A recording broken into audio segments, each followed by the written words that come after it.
Welcome to the Presgrove case today with a very important discussion adding on with my own psychological analysis, looking into the big debate of emotional thinking, emotions versus critical thinking, how it's come about within this case and community from day one of the case, and how it's spiraled out of control since, and the issues with overly emotional people and those that put emotions before, critical thoughts and common sense and perspective, how it can negatively impact cases and environments and areas in life.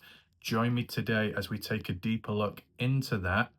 Of course, with credit, there was some people that talked about it recently on Facebook, and a couple of people related to it and understood the importance and the impacts and effect. There was supposedly the odd complaint in the background as well, with a little bit of resistance, which is just simply a microcosm of what the post was actually getting at. I think Brenda summarized it briefly in the comments on Facebook, saying how it was all going so fine until, drumroll, as you look below, there you go, there's an example. I believe Pam Feldman Garrison had a few things to say in agreement, saying, yes, it's unfortunate how things go.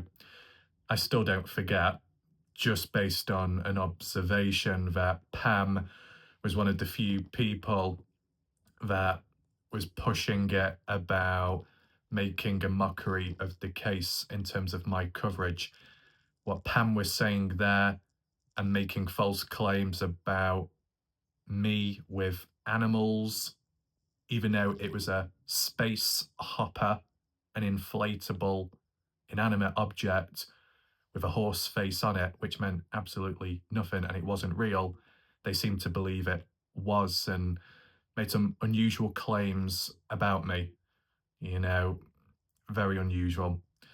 And in addition, I believe made false claims about me having and wearing false lashes. So a very small example like that, whilst Pam may be trying to take the higher ground and agree with Brenda and some others about how the emotions versus critical thinking can be a problem, and in the chat, in the comment section as well, I don't think Pam is in a position to be talking whatsoever. So simmer down, get a grip, listen in. Okay? Going to be very locked in today, psychologically speaking. The important thing to acknowledge, what's been said on Facebook is what I've talked about already in the past in other ways. It might have not been as refined, but I did go into depth back then.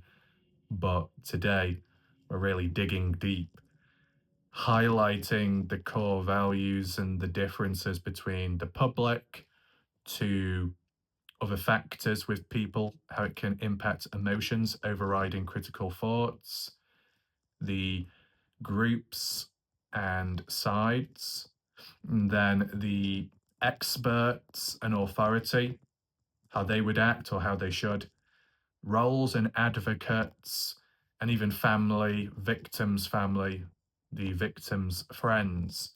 So it is a part of within the case and externally. It's important to understand that there can be some leniency towards some people directly caught up within a case. You can't blame them, especially when they're close to the victim or know them very well in real life and not as a stranger online. There's a big difference there.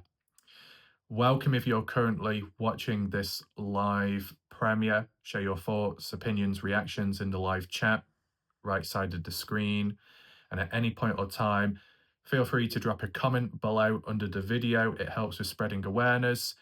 And you can let me know what you think with the debate. And, are there more critical thinkers or are there more emotionally driven people within this particular case community? And how does it overall impact the situation for the better, for the worst, and so on? If you'd like to support my channel and myself, down below in the pinned message of the comment section, there is a PayPal link to follow. And if you simply want to catch up on the recent coverage by me, full playlist as well on the case is available, top right corner where the I symbol is. With that all being said, first of all, it's important to acknowledge the difference between emotional thinking and critical thinking. With emotional thinking, it can reflect your internal inner self, more so your heart rather than the mind. Whilst, of course, people can think rationally and others may think irrationally, when it comes to the body mind connection from the mind to the heart and how it operates, maybe for a variety of people out there, they can work in sync with one another, the synchronicity behind it. But for others, at times, moments, dysfunctions, problems, illnesses, there can be a disconnect, a disassociation between what the mind is thinking and what the heart is feeling. Whilst the mind, the brain, the central executive, one of the most important parts in the body to send all those messages through the system, through the nerves. I can't remember all the fancy terms, apologies, the axons and all of that. It's the heart that keeps the blood pumping around the body. Each role, each area plays a vital part in keeping someone alive, but it can also have an impact on how a person feels. Depending on how the heart works, sometimes the heart can rule the body, and other times the mind can override everything. Sometimes the heart can feel intense, positive feelings of warmth, but the mind may feel disconnected or cautious about a situation, an event. The mind more likely goes into a self defense mechanism, maybe shutting down, freezing, fighting, flight. Those mechanics stand and sort the situation out. Talk, verbal, maybe physical, confrontational, steady pace, things like that. The heart, that self defense mechanism may not come into play the same. The heart can be closed off. So the next time something happens, you don't react as fast, you don't feel as quick. It may feel like it's frozen or locked away. Depends what the situation is and what's happened in the past. Actions, reactions, and moments from the past stay back there, but the after effects and what it does to someone remains. So you are and you should be deserving of moving on from the past, but it's important and it is important how a person feels after what they've gone through. In the Noah Presgrove case, those within the case, the friends, victim friends, the victim's family have gone through a lot. They've gone through a great loss for example, with the victim's family, they've gone through a loss in an unexpected, shocking way. They weren't anticipating that to happen to Noah. So it came across as a big shock, a shockwave, a knockback, and, it has lasting effects. It's getting a little bit warm, isn't it? I'll probably get rid of that blanket. There we go. So, whilst there are a few bullet points beside me where I just mentioned the odd groups of people, I do want to keep this raw, just to make that clear, okay? And whilst I'm specifically talking about the case and the stuff that I say, what I've mentioned before, what I'm mentioning right now, it is about the case and an add-on from the post on Facebook. It might not be to everyone's taste, this style, but I did do a poll earlier today, and at that moment, when looking at the votes, more people wanted coverage on this. So that's why I'm doing it right now. So when referring back to the emotional thinking, it doesn't always have to just be thinking. Certain thoughts can come from certain feelings. What you may feel within, you then think of. When you pick up on a sense, a feeling, the heart might pick up on the feeling and then the mind may think about it. If the heart and the mind work together in sync, there would be more balance, there would be a stable, steady flow. But that's not always the case. When there's a disconnect, the mind wants one thing, the heart wants the other. And at times, the mind can overrule the heart.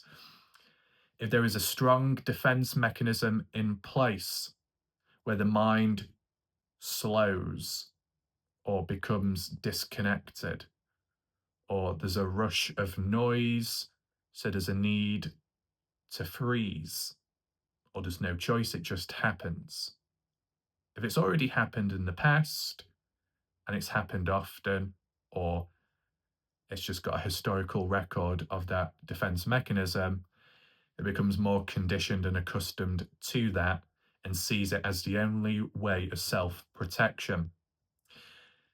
In a case like Noah Presgrove, due to how people have felt, leading to how they acted out with their thoughts, sometimes in uncontrollable ways, erratic ways, those moments did not involve a self defense mechanism out of protecting the case, but maybe a self defense mechanism for protecting themselves, but not quite in a rational way. This is what the reality is. At times, the mind, the brain can use self defense mechanisms, denial, displacement, sublimation, etc. I've seen a handful of people that have come at me and attacked me in the case and community. False claims, threats, constant harassment, breaking promises, deepfake AI technology used against me without my consent, talking behind my back, being two faced, being hypocritical, the lot. And whilst it's being directed at me, it could also come down to how they feel before what they think and do next. If they already have a backlog of dealing with other humans in the case community, and if they have been on the receiving end of bad stuff and attacks themselves, when they come across me, who is more balanced, more depth, more perspective, and greatly more stamina, when I look at it as a map, a roadmap, and I take into account everything for and against, at a given time when it might come across as against to other people, it feels like I'm against them. That's not the case. It's just a current season, metaphorically speaking, of what we're looking at. For that full perspective, not everything can be considered and done all at once. There's a process behind it all. At a time, a season of when I'm doing coverage, it may not be to other people's taste, but down to their central executive, their mind, the hippocampus, the amygdala, in terms of their brain, their prefrontal cortex, how everything works with inside, memory based, their unconscious mind, their subconscious mind, their conscious mind. When they're active in the moment, if they get a surge, a rush of adrenaline, if there's a high stakes situation where they feel under attack, because that time of the season with what I'm doing does not align with their brain waves or pattern or energy levels, they feel that I am against them, and it comes across as a trigger and puts them in a place where they once were previously in the community, where they may have been attacked, undermined, questioned, harassed, threatened, anything like that. So their self defense mechanism kicks in. Their heart may work with their brain, or their brain may just override everything.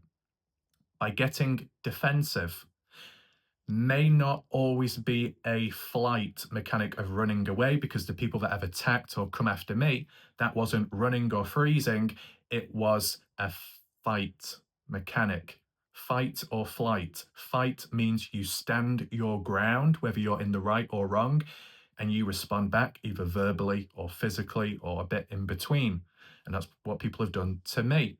They feel they're under attack. There was a trigger to activate that. Their self defense mechanism has kicked in to try and protect themselves. And their way of defending themselves is by giving it back, even if they are in the wrong or there's a big misunderstanding, which it tends to be most of the time. And it just goes to show they make a prat of themselves. They make the situation worse for themselves and for everyone else because there is collateral damage in the process. Whilst I am covering the case and trying to keep it alive, when other people get petty or triggered, their emotions overrule their critical thinking. They do have certain thoughts, but certain feelings are overridden. Some thoughts of critical and common sense are overridden by their brain and self defense mechanisms. The reality is, not every self defense mechanism is a true form of self protection. The brain may convince you that it's doing good by protecting you, but in life, the mind can be your own worst enemy, and at times when you don't know it. The mind can almost make you worse off, but give you a false sense of security that you're actually better off in the moment or long term. And just a very brief example, this can apply to possible victims in the Noah Presgrove case, or it could apply to true crime cases in general. I want to keep it vague because I won't know how people have been affected in these cases, but I know there will be at least one case out there in this world, true crime related, for example, the US, where people reacted a certain way and it wasn't the best outcome. So, this is just an example. A person caught up within a case, a true crime one, where a loved one, a friend, someone that they know of, has passed away under bad circumstances, being murdered. Not expected, a shock to the body, the mind, the heart, both ways, under attack, a feeling of loss, a feeling of uncertainty, a lack of closure. It takes over. And during those moments, those dark days, the mind can take over as a layer and a level of self defense mechanism where it could go into shutdown mode. There's too much stimuli about, there's too many reminders, there's too much noise going on, which fills the head. Whether you literally hear it or you just feel that fullness, you go into a retreat, a withdrawal, avoidance. You cut ties off of things that remind you of darkness, of that event, that true crime case. You temporarily sever ties with other people and those that care about you around you. You may cut off your social circle. You may cut off your involvement in a case, in cooperating or doing press conferences, press releases, interviews. You may isolate yourself from all of that because of how you're feeling in the moment. It's very understandable. It is. It's normal. Normal human behavioral reaction. The mind is mainly ruling it. It's using self defense mechanisms of retreating, a tactical retreat. It's not cowardly, it's not weak. It's doing the best that it can in the moment for yourself. It's trying to protect you because it doesn't want you to get any more hurt than what you already are. So, under those circumstances, when there's a level of functioning, the mind emotionally is trying to re regulate everything to a baseline to stop the noise, to stop the stress, to gain back a level of control, which may have been lost the moment a person in a true crime case was murdered. You want to regain back a sense of control, a sense of feeling, even if it is baseline. But whilst that's all good, short term, long term, then, emotionally speaking, in terms of thinking, what happens next? Because critically speaking, it's hard for the person to see it holistically. For someone on the outside looking in, who's not been impacted, who's not emotionally connected or charged to the case, to the victim, or to the sufferer victim, they can see it holistically and understand more sides to the story, right? But it's important just to acknowledge the mind, the emotional mind and connection to the body has acted out as a means of self protection, but it has come with a cost. By retreating and isolating, as an example, it's led to losing more people. But that's not what the mind was thinking at the time. That's not what the person was feeling at the time. In the heat of the moment, when it was most intense, it was just about focusing on one directive: eliminate the noise, eliminate the stimuli causing the pain. Once that was regulated and controlled, maybe it kicks in down the line that feeling of additional loss, that feeling of additional issues. So, at the cost of the mind protecting itself, it's also denying itself of support when it's needed most. Some people naturally support themselves and are better off by themselves for a period, almost like a hibernation period, and then come back to light. Other people may not do as well under those circumstances, but because the mind has taken over, it puts them in that place, making it hard. Or they feel it's for the best, or maybe as a form of self sacrifice, because they don't want their internal world and darkness to consume anyone around them. Whilst in a true crime case, when a person has passed away, been murdered, and you're a friend to that said individual, for example, you may be hurting, you may react more badly compared to everyone else about. Technically, maybe you should all stick together, put on a protective, strong front to help one another, to support one another. But if you're struggling more, you may feel like a sinking ship, and you may feel like you're going to drag other people around you. People that you care about, you may drag other people down to how you feel, and you don't want that.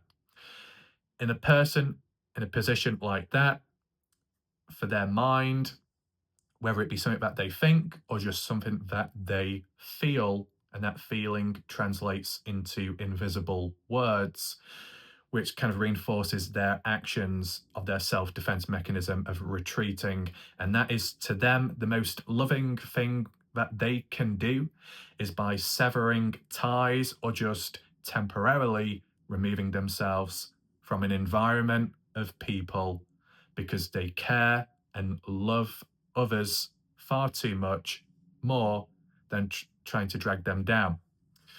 Self sacrifice, doing something they probably don't want to do but feel that it's most important to do for the sake of trying to protect themselves from all the noise, and then further trying to protect everyone else around so there's no collateral damage. That's what can happen internally within a case, true crime related. When it comes to the general public, can they use that excuse to that depth and level? Not so much. But people emotionally thinking can react in different ways in those circumstances. When I referred back to myself under the circumstances of I cover it a certain way which other people don't like, disagreements, that's fine. It doesn't end there though, does it? It leads to attacks, it leads to harassment, it leads to complaining and false claims being made. And whilst they could try and put a case across and say, well, I've done the same, you look back at my wording, you look at my language, it's very specific and it's different, more refined and higher quality compared to the other people that are acting out in an emotional, overcharged, reckless, erratic way. Some people are fixated. Some people are obsessed. Some people have that connection with the case. Passion, desire sometimes overrides practicality, functionality. and so on. And I do have these bullet pointed, so I'll try and go into a bit more depth later on. But as I was saying, the people that go into that self defense mechanism, which leads to before or after the emotional thinking overtaking the critical thinking, they're self defense mechanisms of displacement, where they channel their past, surging, rising aggression and frustration directly because of me, or more so because of the past and previous encounters from a day ago, a month ago. They take it out on the wrong person and they channel their darkness through the wrong channels, through the wrong ways. If they was to use sublimation as a form of defense mechanism, that's channeling your aggression, your darkness, your negativity, and putting it into something more meaningful. A very general, basic example, which doesn't apply to the case as much, is if there was a person with anger problems and issues physically and verbally, the best way to channel that isn't displacement, such as kicking an animal. That's an example in psychology. More so sublimation by getting a punching bag or maybe going to a gym or a boxing place and punching that inanimate object. No one else is impacted, no one else is hurt, but it helps you drain all that darkness out of your system in that moment, right? And indirectly, it can lead to positive growth in other ways by fitness, exercise, distraction, and ways to reduce the body levels to keep more balanced and stable long term with an underlying tone of discipline and self control. There's a variety of people in the Noah Presgrove case community that lack self control, and that's a sign of their overly emotional ties to the case, possibly to the victim in their own ways, some by fantasy. The ones that emotionally overreact to me because they have a dysfunction with how they see me, and likely that's through a language barrier because of the words, the sayings, and how I structure my sentences, and at times some of the more advanced vocabulary and words that I use may not be in line with other people, so they don't quite see eye to eye. Given other events, heat of the moment, conflict and tension, which may have nothing to do with me, but it has everything to do with them and other people out there. All of that for them, there was a trigger point that there's some people present on my channel which they don't get on well with. And they seem to associate me with the people that they've got problems with. So how they treat those people, they treat me too. And there's collateral damage. That's an important factor and role within it. For a person within the case who may be suffering, a victim family member, a victim friend, amongst the loss of someone that they know or close to, whilst the self defense mechanism can protect them, it can also harm them and deny them of healing, support, and someone to talk to, and etc. It can, in the moment or later, lead to collateral damage where their actions or later reactions, whether it be them consciously aware or not, it can have a collateral effect in what they say, in what they do next. It's about understanding that there are people that can be impacted and affected. A previous event, and it carries over those feelings, those impacts, that rawness, that tenderness within, that heightened sense, hyper vigilance, hyper arousal, you know, always on the go, always looking over your shoulder, digitally, physically, in real life, whatever it may be. So a slight disagreement to them could be a worst case scenario. A slight falling out on a Facebook page or on one of the community pages in the case of No Presgrove could seem like a major breakup. If there's people that you are familiar with, may not be close, but just know, who then either change in behavior or think of a different outcome as to what may have happened to No Presgrove. So differing of opinions and changes there. To some people, those changes can seem life changing and almost like a break in a routine or ritual. In so many different ways, people can be impacted by what's currently happening because it's infused and, you know, exaggerated, but to them, it's real, driven by the past, which has effects present. What I'm getting at is, yeah, there could be overly emotional people in the Nerd Presgrove case, but how many of them are that way because they had some past history, a dark past? They've been attacked in the past, something bad has happened.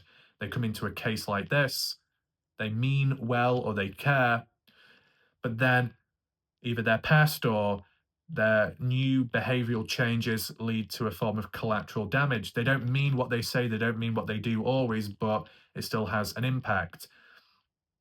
Other times, people are aware and they don't take accountability. So it's important to acknowledge the difference between people that may cause collateral damage and it's not done with intent, and other people that cause collateral damage and issues and problems and arguments and falling outs and divisions and divide and conquer because they are aware, they lack the self control, and they can't be bothered to change and they don't try to change.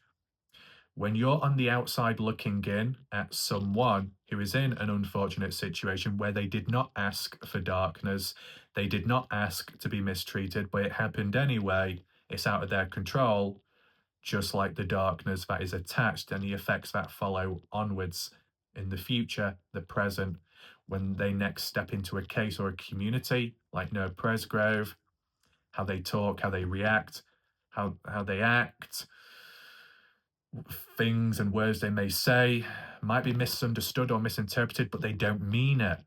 Sometimes people's darkness, it might be an extension of themselves, but it doesn't define who they are now, who they once were. It doesn't define everything because who they once were in a positive way still remains till this day and has never been lost.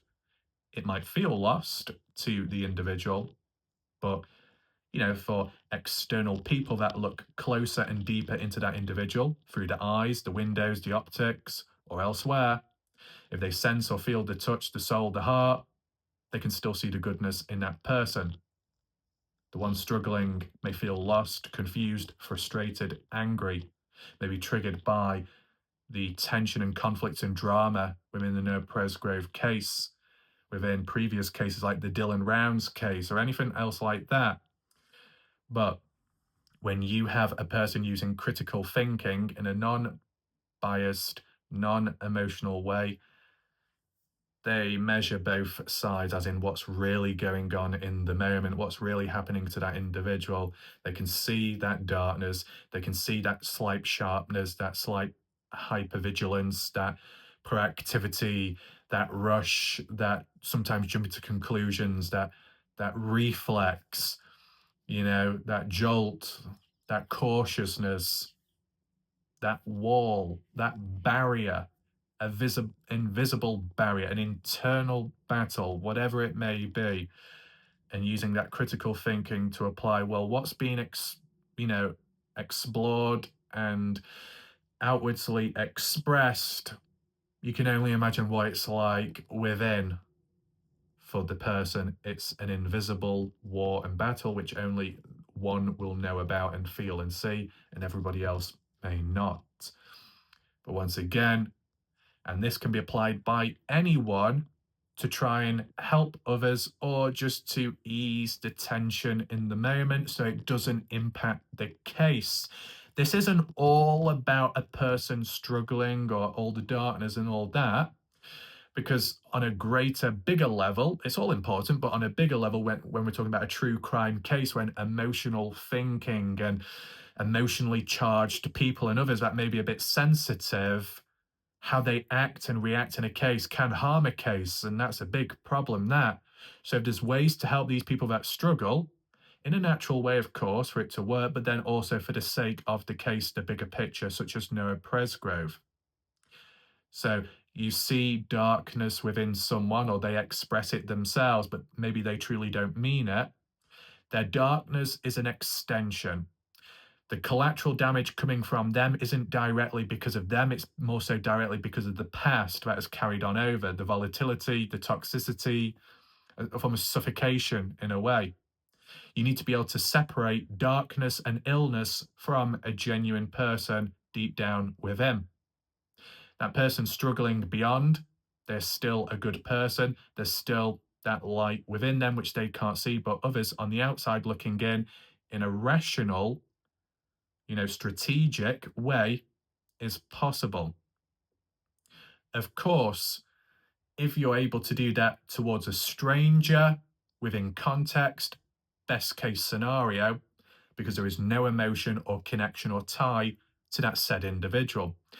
And likely with online and these Facebook communities, even if you communicate or message or respond back to comments online through these posts and polls and conversations and discussions and threads, likely you're probably not going to be super close. So when you're dealing with these problematic people, or you're dealing with someone and now you've eventually seen their darker side and you've got to try and weigh it up for the sake of protecting yourself, protecting the case, and even maybe trying to protect them from their own turmoil and all of that, as long as you're not too close, critical thinking won't be impacted.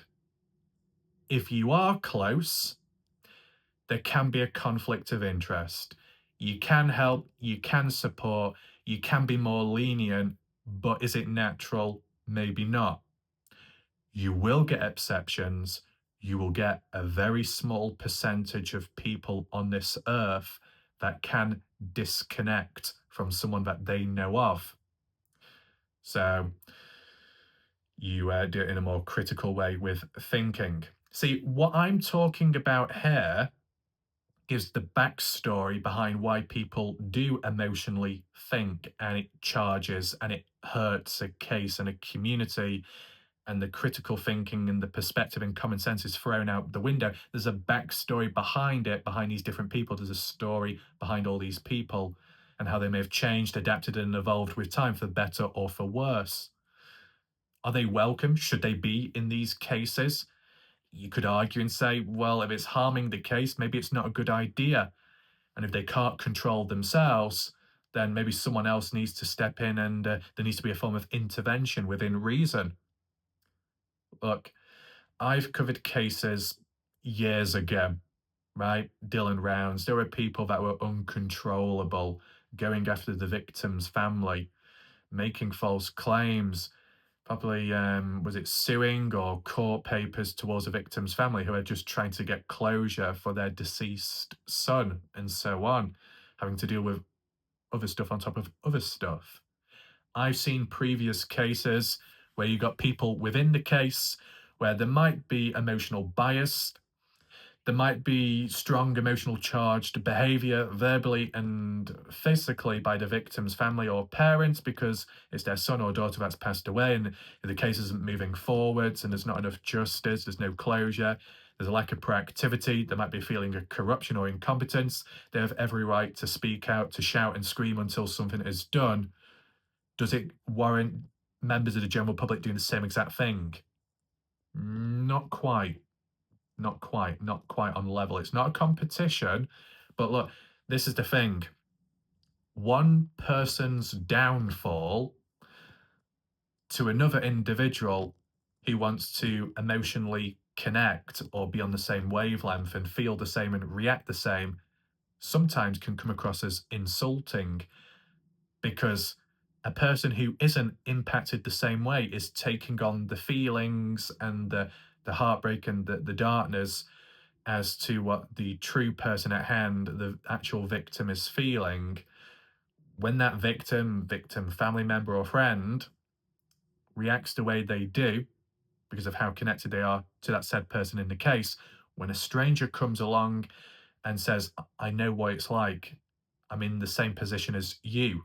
It's like, did you know my son? Were you friends? Were you close? No, no. So you're not going to know what it truly feels like. Some people may have experienced it in the past and they applied their past to the present to someone who is struggling as a form of providing perspective. And that's understandable, but it's got to be done in a controlled way. Because in the moment, In the present, it's raw, it's unfiltered, and it's quite tense.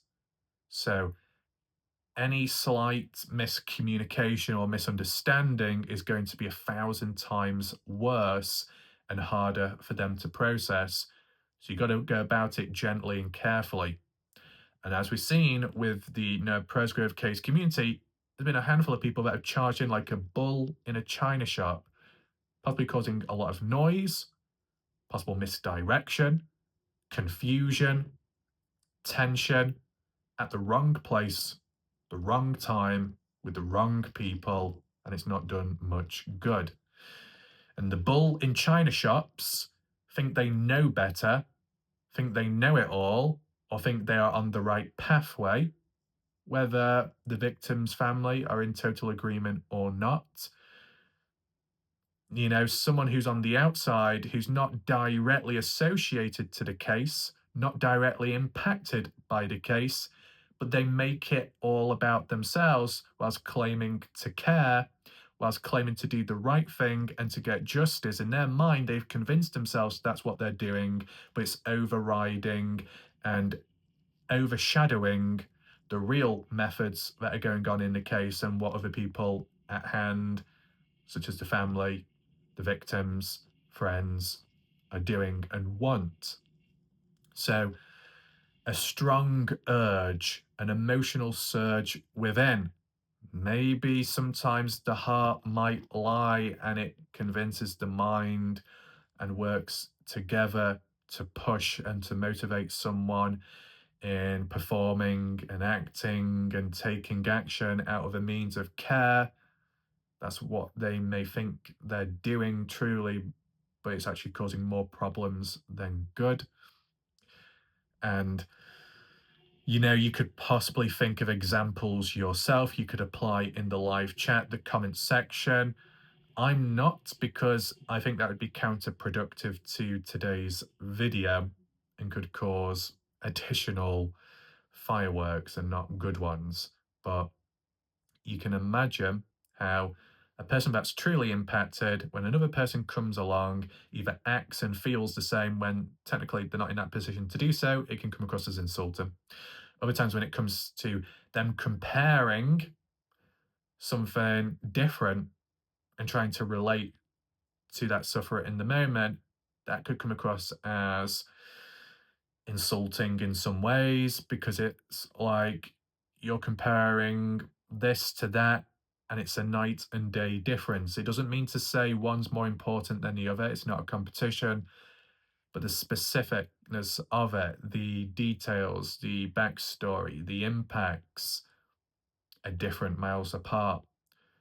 When people relate, it can be done as a means of care and support, but if done incorrectly, it can actually cause more problems. And this is where the blurred lines come in, the confusion, the additional frustration, the additional tension. Handfuls of people, the general public, can storm on in and think that they're doing right, but they're actually doing wrong. And when others try and point it out, the originals will say, "That's not true. Why are you putting false words into my mouth? Why are you trying to make me look bad? Slanderous claims, sue, I'm coming after you," and all of that. Then sometimes it takes the originals, the true originals, the ones who are caught up within it all, actually the victim's family or maybe the authority, to speak out and to say, enough is enough. Then maybe it finally gets through the message, because one general public doing actions out of good when it causes bad, another general public that points it out, because they're both part of the general public in the same line, they may not think alike, they may look down at one another or disagree with one another. They may not listen to one another or give time for perspective. However, a person of a higher authoritative role or a higher significance in the case, people are more likely psychologically to look up to that said individual and listen and truly listen, because it's important. An important figure can lead to more ears, lending more ears to listen and to make notes, you know? People that I've dealt with, problematic humans, if I was to talk to them, even psychologically, people will say, "Not listening to you. No, no, no, You're just biased. You're just this. You're just a creator. You're not a part of the case. You're not a friend of Noah. You're not this. All this downplaying and external manipulative minimization to justify why they won't listen and why they won't change because of who I am and who's talking. But if someone was to get a manuscript, a textbook, the Warlike Raff dictionary, and they read it out under the role of somebody else, such as a person within the case, authority, police, victim's family, they said everything that I said to those problematic people. The problematic people would probably then listen and look up. Sometimes it's not always the words and the lines expressed which causes the breakdown in communication or cooperation or listening or obedience. It's more so the person that's actually where the words are coming out of.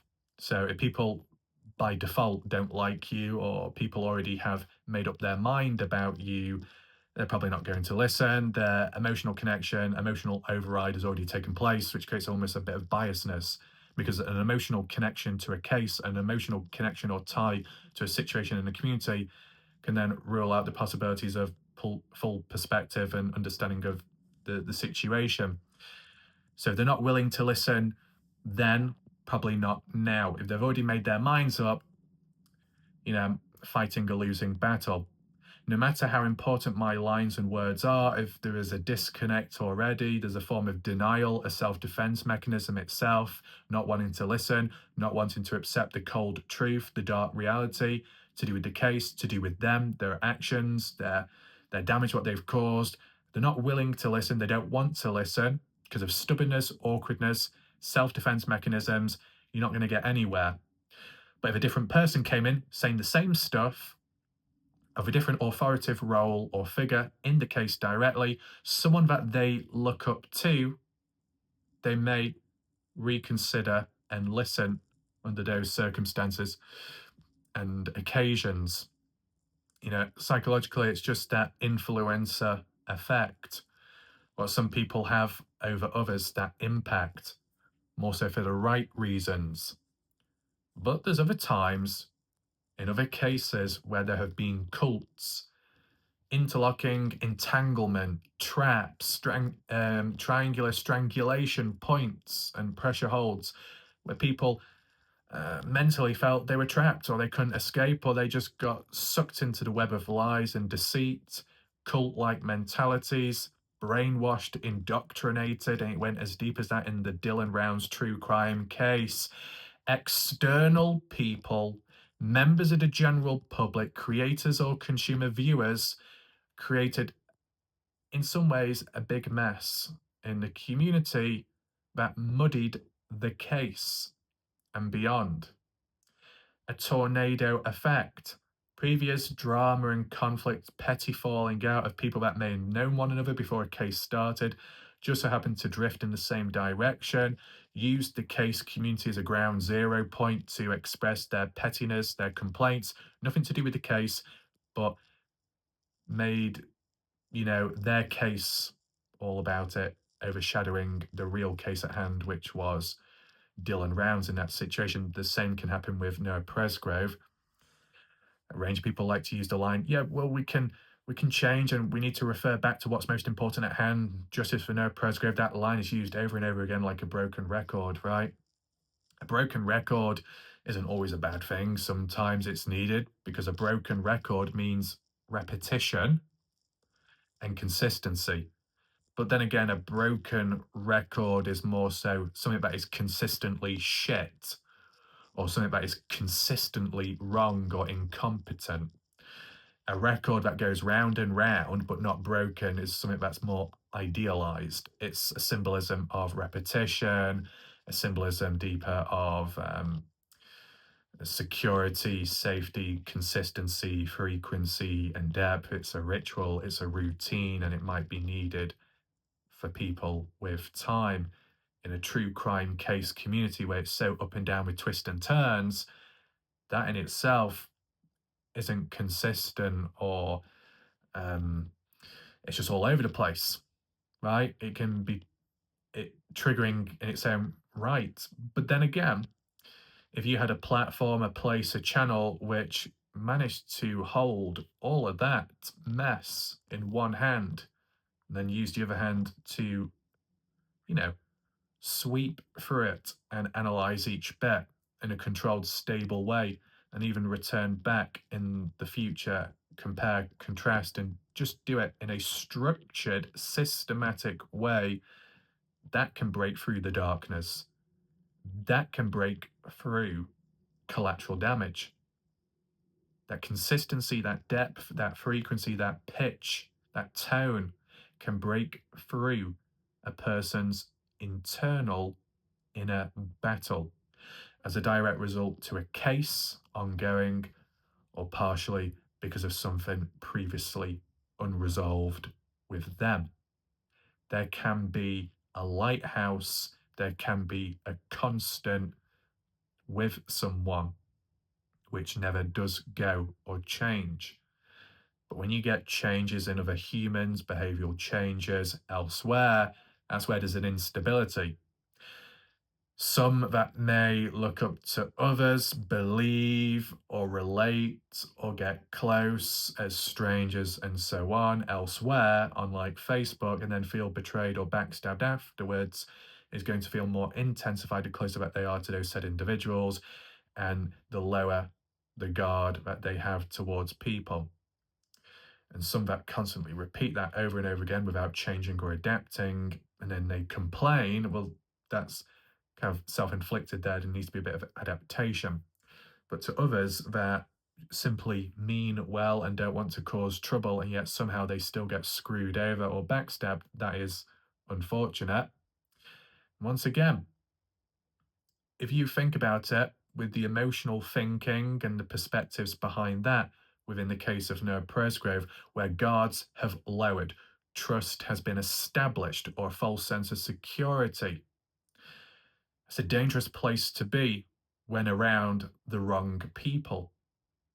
When you're around the right people or the right person, there's nothing to worry about.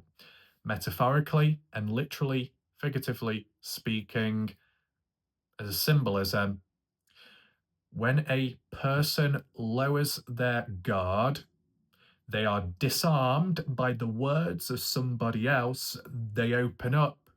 Whether they had one or not, a wall closes or lowers. As the wall lowers, their true self is revealed, whether it's expressed physically, verbally, or subtly, you know? If it's expressed through body language, if it's expressed through silence, silence as a form of comfort, being able to be present but silent and comfortable in the presence of another person that does not complain, that doesn't feel awkward. There is no awkward silence, it's just peace, but you can still hear one another in alternative ways. Now, we're not comparing a love story between a dog ambassador, as for code word, and a black belt in dealing with being confused and scratching the head so much that there's no hair left, or dealing with, a person's hairline that is more receding than a person's bloodline, you know. But in a real situation, right? In a real situation within a true crime case community, for example, where it might be members of the general public coming together, or partially those who've got insider information, and you're sharing sensitive details. In the moment, it might not impact you, but it can impact the case overall. Once again, this emotional thinking, this emotional connection, the dangers of it, the high risk, high stakes, the closer you are, the closer things get, the more risky, the more, to lose. And that's not always a good thing.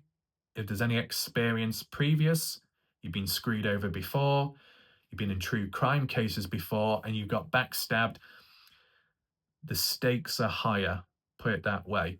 And sometimes the defense mechanisms within the brain want to pull out before the other person does. That you want to avoid being backstabbed before it does happen, because the mind anticipates and expects it, because it's just become accustomed and used to being mistreated and unjustly treated and deceived and led on and all of that, wants to be able to take control back to prevent it from happening. But at times, when in the presence of an actual normal person, a genuine individual, the mind is strong, the self defense mechanisms are stronger, the pull out, the withdrawal is there as a means of self protection. But indirectly, unknown to them, they've actually missed out on an opportunity. They've missed out or denied themselves of a moment of learning, of a moment of actually being treated the right way for once. But in the moment, any signs of positivity, any signs of being listened to or understood can be a red flag and a threat level to the mind within and emotionally, because it's not used to this positive treatment. It feels like, at what cost? What's the catch? Okay, you're nice, you're understanding, you're patient, you're willing to share information about a case and important details and audio and photos. But what's the catch? Do I have to pay for something?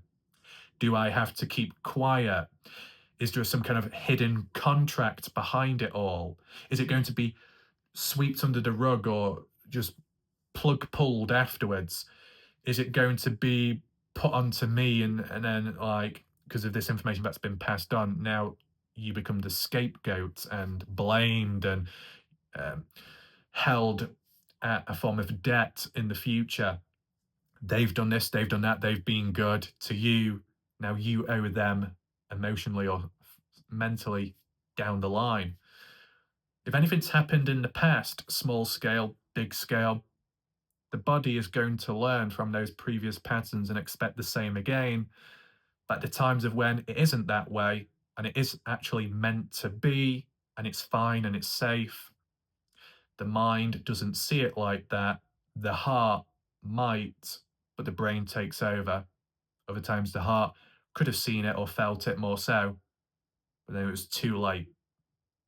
But the reality is, if something's meant to be, it never has to be too late. In the case with Noah Presgrove, late as in justice, late as in closure, but regardless, it's gone on for quite some time, like with other cases. But the people that do mean well, the people that are within the case directly, have no choice but to fight on and continue because they care. And that's pretty much it. And there's a deeper reason behind it. I'm just simplifying it in the moment. Examples being the Rebecca Zahau case, 2011.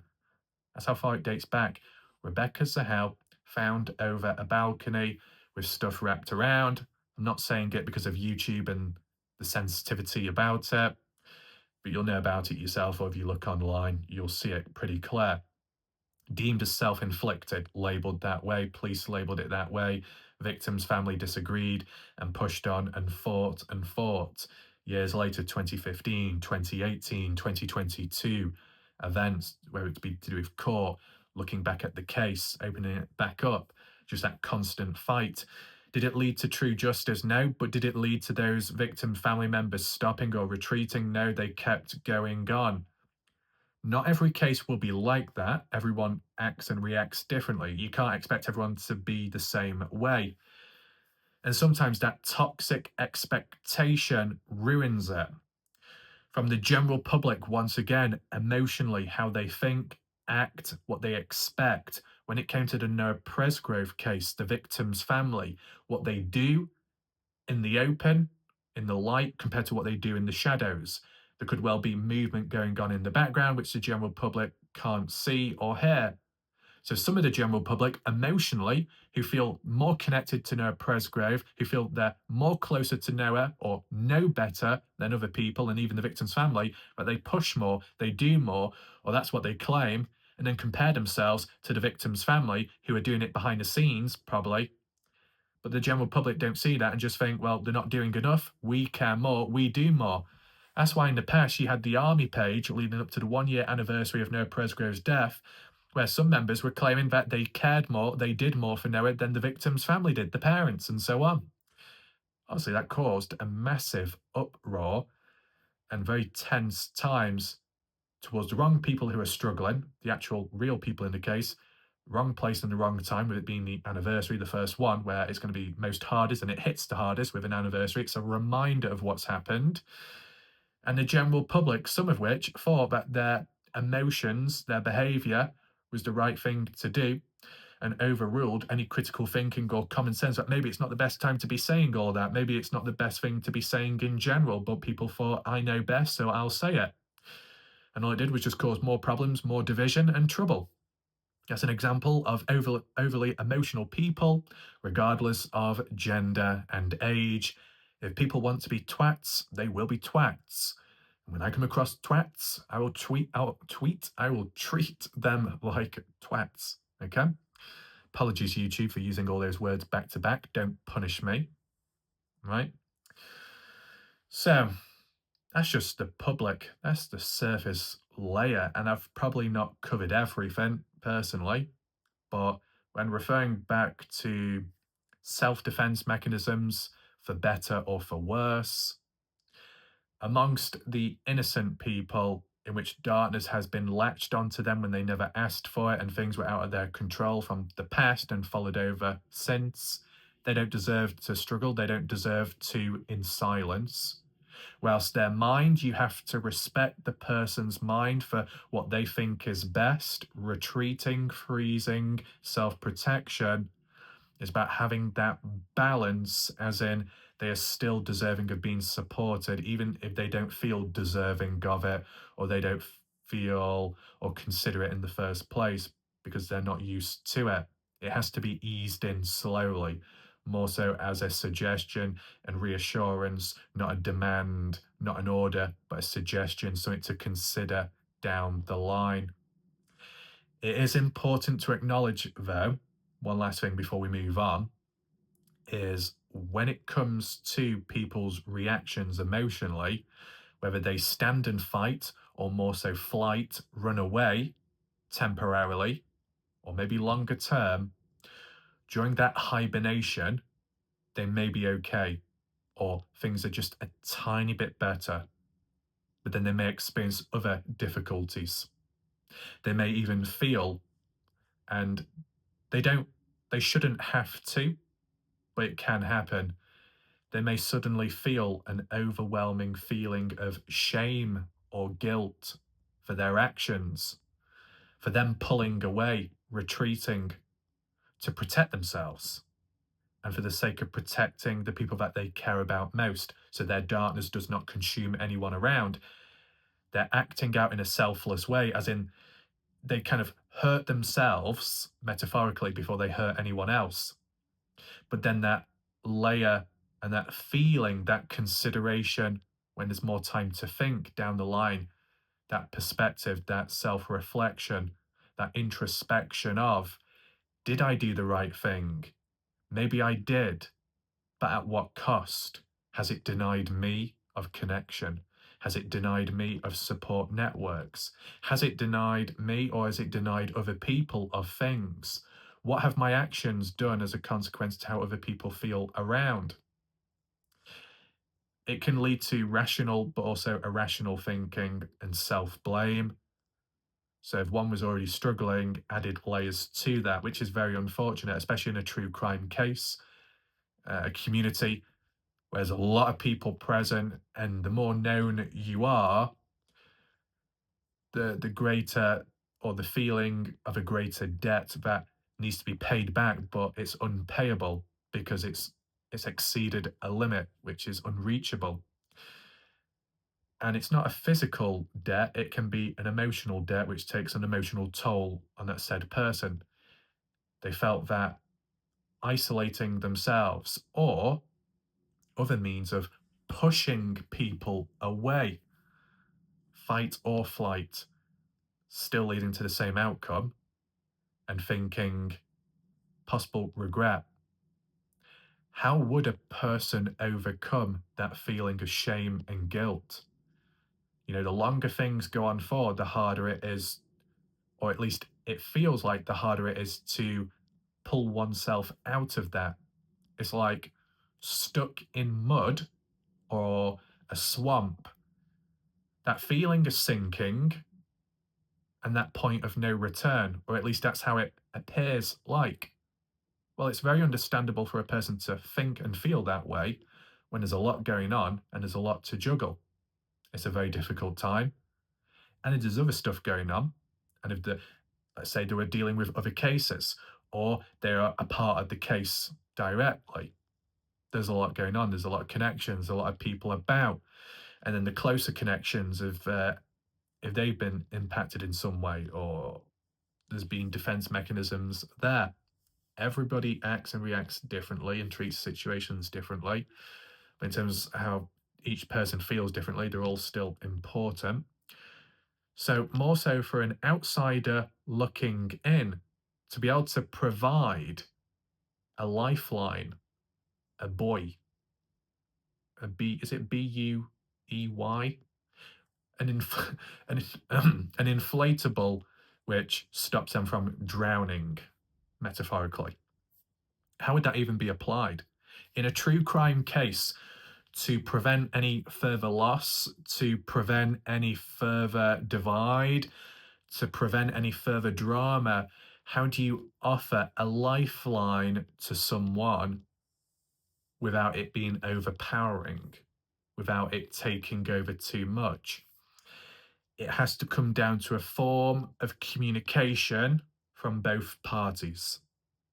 It doesn't have to be one-on-one. It doesn't have to be direct. It can be come and go, but there needs to be a slight level of communication or listening in which one person that feels trapped or stuck in their own internal battle, or stuck or trapped in a community, a page online. Some people can be a part of a group chat, a digital forum, and whilst they're around people, they can still feel very isolated due to the circumstances of everything. And then how they act or react can be quite tense. Defense mechanisms are an all-time high. You try and reach out, you could get bitten. You try and get too close, you get pushed away. You try and give or do too much, you might scare someone off. At times, you need to not do nothing. And that is an important part where the critical thinking comes in, but it's also the hardest part to apply. Because if you've got friends, you've got family members, you have people in a case, or the no Presgrove one, if there's any issues at any point or time, or any previous cases in the past which we've looked at and documented, and existing ongoing cases out there which I've just not covered in live because there's so many out there, somewhere there's going to be dysfunction, somewhere there's going to be tension, somewhere there's going to be a person directly in the case or within a community struggling in some way, and there'll be other people about that may know of that or sense it and are connected and close, and that's where the emotional biasness comes in, where you want to do more, you want to give more, but technically you've already done more than enough previous, but you want to keep on going because maybe you see that one person as high value within reason, not about putting a person on a pedestal, but putting someone on a higher level to highlight the lightness within them, to stand out from the darkness which is being consumed, right? It's a demanding situation where, if you want to give more or do more, it might come across. Look, this is the thing, this is the microcosm, a sub-factor of a case community. We've talked about the Noah Presgrove case where some people feel like they know more, they know what's best for the victim's family, but they remember the general public. They think they know what's best for Noah Presgrove, so they will push and push certain things, theories, ideas, facts, but they're not actually facts. Push misdirection, disinformation, misinformation in reckless ways, bring about false hope and confusion, push certain, well, no disrespect, but at one point push certain petitions when some family members at a point in time didn't agree with it and even retaliated back and said harassment and all this and that.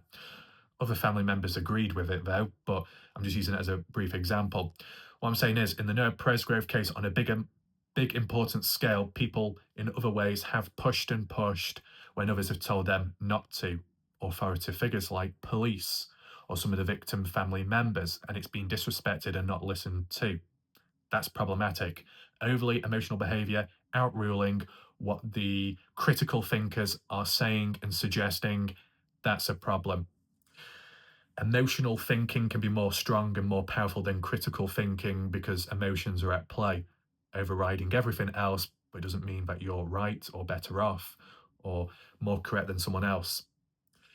Sub-factor equivalent to that, when dealing with someone you know of, when there's an emotional bias towards someone and you want to do more because you don't want to let go, you don't want to give up on someone, other times the critical thinking of what's best for someone is to give them the space they need whilst they deal with the loss of someone in a case, a victim family member, and all of that, or tension and drama in a community where the tension, the drama, the false claims, the pettiness, verbal attacks, threats, insults, any doxing, any violent threats or suing, and people have retreated or been scared off because of that, and you want to reassure them that it's okay, it's fine, things are safe. You want to bring them back into your safe world, bring them back into a bubble to be protected and shut the world out. It just might not be the right time. They need to deal with it themselves, or they have their own methods and strategies, even if it doesn't look that pretty. The critical thinking would be take a step back. The emotional pull, the emotional driven thinking would be going against the critical thinking. Emotional thinking will think the critical thinking is a sign of giving up on someone and forgetting them and leaving them behind. But the critical thinking is going against the biasness by saying taking a step back allows a person to breathe. To oneself, it might feel like giving up. To oneself, it might feel like one isn't doing enough for the other person. But what's the alternative? You let the emotional thinking overrule, so you do more, you get close, you reach out in whatever way, and then you end up what? Overstimulating, um, overwhelming them, and it actually pushes them away further. So when you felt like you were doing good, you felt like you were doing the right thing by being helpful, by giving more, by saying more, by doing more, you actually push them further away than what you previously were at. So the better option would have been to use critical thinking, to take a step back, to give some space and time until they are ready and they're okay. The only thing that may counter the critical thinking could be that worry, not internally, but externally, of the what ifs. The what ifs can also be emotional what ifs, which can be strongly driven and lead to breaking a certain promise, as in the what ifs. They think that I have forgotten. The what ifs, they think that I don't care. The what ifs, they think that my silence means I've given up on them, when in reality, I've never given up on them and I've never stopped thinking about them. There can be a possible what if of disassociation and the potential loss and the end of everything, but that could be one-sided. It could be, you know, what one person thinks, but the other person's like, don't have to worry. I know the situation. I know what's going on. It is what it is. This is getting deep, but this is how deep it gets within these cases. True crime. You think you can just walk in, true crime, and just chat and do these forums and share thoughts and opinions? Think again. It's a marathon, it's a stamina war. It doesn't matter what position you are in, a viewer, a creator, an advocate, or some moderator on a page or a platform, all in the same situation, all in the same position to possibly being exposed to darkness amongst one another or to external factors. It's like no one is invisible, no one is invincible, no one is 100% protected, if that makes sense. Even the victim's family that may work alongside police doesn't make them seen by everyone as the true victim families, because what can happen is members of the general public that don't know too much sometimes jump the gun, make their own conclusions, use thoughts or theories, mask them as facts, and then blame the victim's family for having a role in the death of their son or daughter or family member. Accusations, false claims like that have been said in the past. Some people, very small example, the Noah Presgrove case at a point where it came about the information and spread without much of a clear source or context that Noah supposedly wanted a ride home and reached out to his father, and his father denied that request. Too busy drinking with Caleb Newton, supposedly. But then in 2025, the start of 2025, Tim Daniel reached out to Victor Presgrove about all that, and Victor Presgrove, the father to Noah, set the record straight and said, Noah never called me about a ride home. Noah never reached out. And if Noah did, would have probably given him a ride home. So, that wrong information or that misunderstanding, those Chinese whispers, that spreading of it with time, at some point would have led to some people coming to the conclusions of blaming Victor Presgrove in a negative way and saying that because of that person and the lack of reaction and denying Noah a ride home, last line of hope, denied, partially responsible for Noah's death. That's what people would have suggested. Not everyone, but some. And at the end of the day, Victor did nothing wrong. It was all because of some other misinformation or how it was handled. And one person who talked about it had said, well, it's not my fault, it's the other people in the past that gave me the wrong information. Either take accountability or step up and just be extra careful. People could say, not in a position to be talking. Well, when dealing with whatever material is available and what's present, making the most of what's present, even if it's not a full book. If I'm dealing with chapters, I'll treat it like chapters. When you're reading a book and you're reading through the chapters, you may not always anticipate or expect what's next, the next page you turn over. They say you can't judge a book by its cover. However, if you're the author, you can. You know what to expect next. But there's a lot of people in the Noah Presgrove case which are not authors to the story of Noah Presgrove because they did not write it, they're not a part of it from the beginning, they're not within the case. They're simply reading a book as it goes along and learning as they go along, reading that book and turning those pages through the chapters, either making progress or just learning more to the story and the plot at hand and what's going on. So when referring back to me, if I've dealt with stuff, looking at it, trying to make sense of what's happening, I will use appropriate language. People can say, don't be doing videos on out of context information and screenshots. You need to show it all. You need to show the other side, as some would bark on.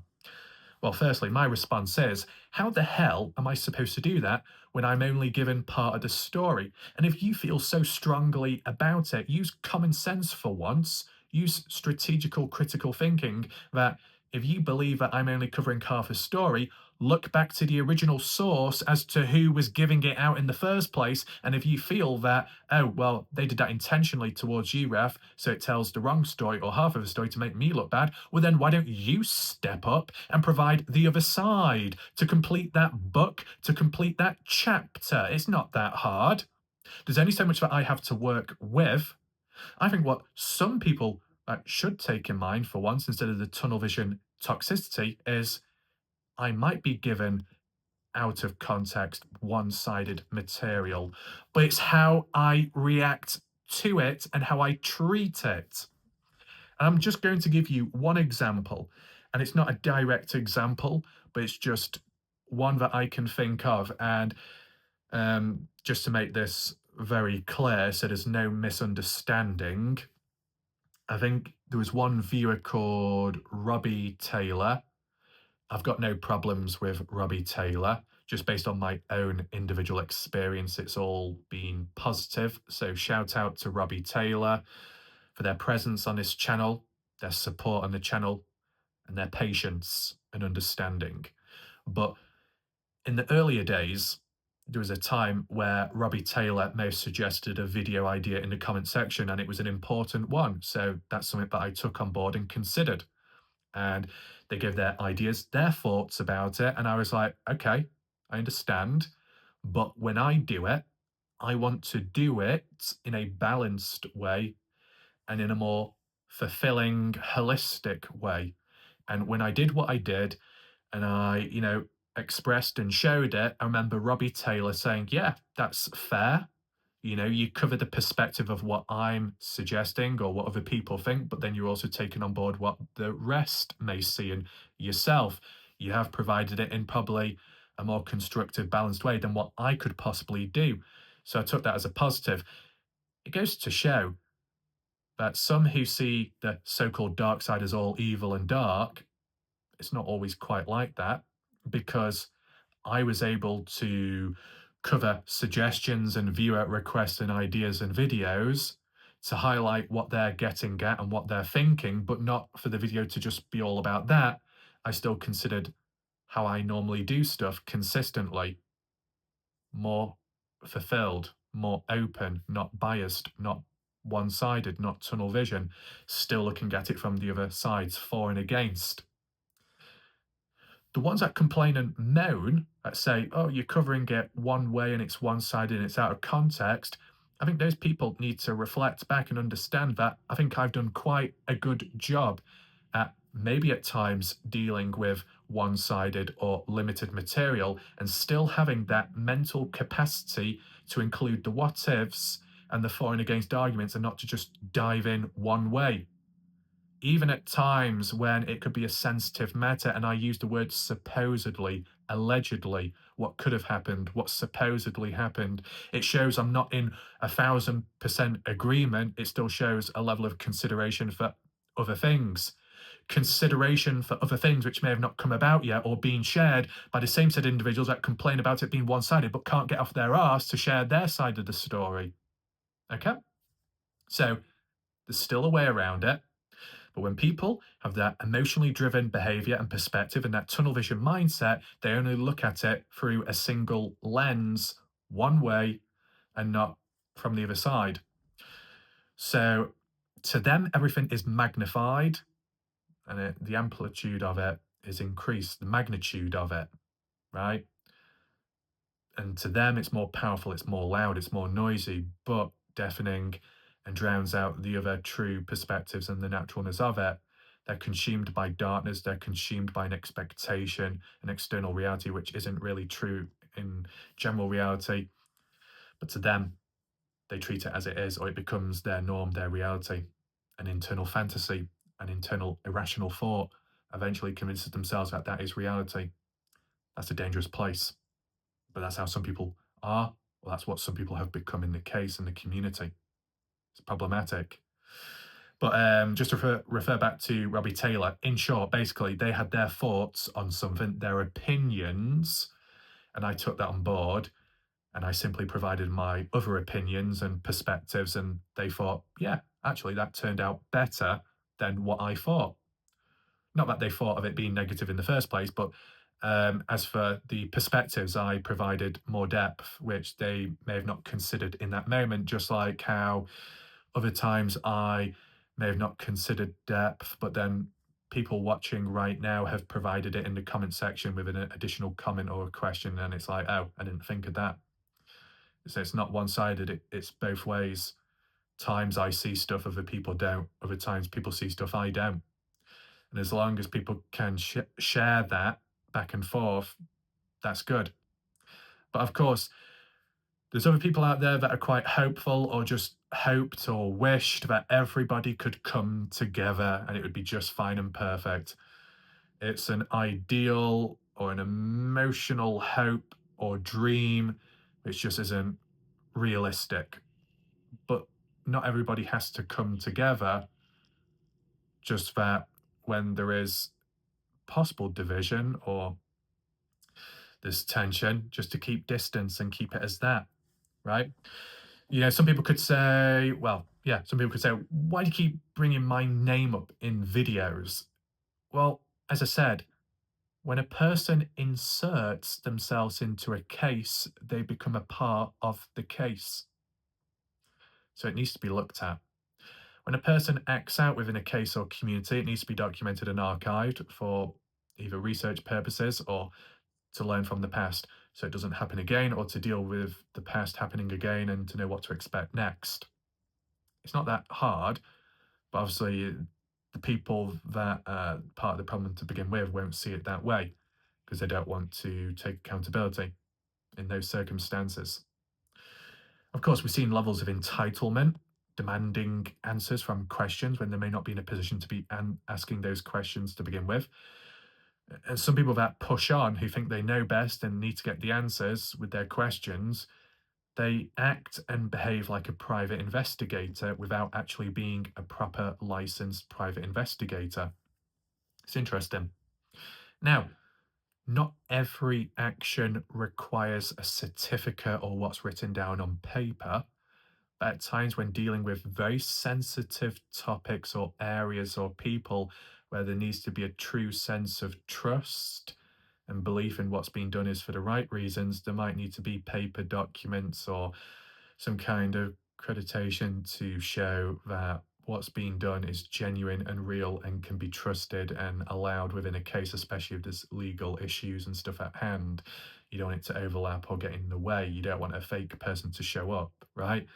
It's like when you've got Dr. Raff, I'm not literally in a white coat with a surgery mask on, am I? Holding a saw, ready to open up your rib cage. I'm not to that extent. That is in a more light-hearted way, but it still seems to work. But what I will say is there are times where I've analysed humans because of the length of time and in the past and experience that can be enough. And natural ability, natural mindset, natural depth, and all of that that can grow naturally. Just the fact I don't feel intelligent, even if people do say that about me. It's really good that people say that and it's appreciated, but just based on little testing and messing about in the past, before covering true crime cases, my IQ was 98, 99, which is probably around average or so, pretty basic. But then after covering true crime cases from 2022 onwards, I did do an IQ test here and there, separated apart, and my IQ was 116. So there has been a positive improvement from what I've done. It's gone up in the right direction. But let's the thing. One issue is not just with true crime cases, but just in general in life. Not speaking from an emotional biased perspective, but more through a critical thinking perspective. You may say stuff, you may pick up on things and patterns and trends with experience and dealing with previous encounters in the past, but to outsiders, they may see you as some wannabe psychologist or shrink or something and then call you out. And of course, people have done that to me. And yes, I could consider that highly insulting, considering what I've learned with time. And you know, years back, 5, 6 years ago, with what I dealt with 5 to 6, 7 years ago, and so on. But critically speaking, it's understandable that people will reach out and ask, yeah, but where's the proof of this and where's the proof of that? But sometimes the reality is in life, one thing that is so overrated in certain circumstances is the obsession with what's written on paper, the obsession with degrees you pull out the rear end, the obsession with PhDs, the obsessions with certificates, the obsessions with licenses, and all of that. When at the end of the day, at times, there are people that are just as good without all that, if not better, because of raw ability, because of raw experience and knowledge and background and mental capacity, and so on, right? You think of the world's strongest people, physically, world's strongest man, world's strongest woman. publicly and online and social media. You'll see it, the competitions, the tournaments, and who are the strongest of all time or in that moment. And yet, the reality is, there could well be a person thousands upon thousands of miles away in a distant country or on a desolated island or in a rural village, a person who is not known, a nobody to the rest of the world, who is just as strong physically, if not more stronger. Do they have all the papers, the documents, the trophies, the certificates? No. But physically, through action, does it tell a story? Does it show it? Yes. So nowadays, the obsessions are everything that comes out of it is what's defined on paper and not through what someone is physically capable of. So, and as well, when it comes to circumstances online, whether you've got a background or not in something, it's the entitlement from the strangers that say, come on then, prove it. Show us your license. Show us your, was it Illumi University, whatever it is. Show us your All American Scholarship. Show us this. Show us that. Why should a person have to show anything? And this is what humans fall into. Even the critical thinkers at times, they fall and they break for the emotional demands, the emotional thinking by the other people that feel entitled to seeing a certificate or trophy because they just don't believe in that said person.